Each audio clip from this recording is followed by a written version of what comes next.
তো hey guys, তো এটা আমার ছিল সিলেকশানের কম্পিটিশান।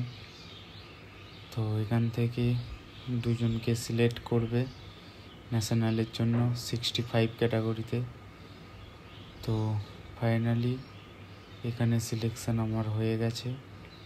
তো এখানে আমরা যারা 3জন ছিলাম 3জনেরই সিলেকশান হয়েছে। যে মিডিলে খেলছে সে 60 ক্যাটাগরিতে সিলেকশান হয়েছে, আর আমাদের দুজনের 65 ক্যাটাগরিতে সিলেকশান হয়েছে। তো মার্চ মাসের 29 তারিখে আছে কম্পিটিশানটা। তো চলো দেখা যাক কি হয়। তো ভিডিওটা যদি ভালো লেগে থাকে তাহলে একটা লাইক, কমেন্ট আর শেয়ার করে দিও। তো গাইস, বডিটা কেমন হয়েছে কমেন্টে জানিও। চলো টাটা, বাই বাই।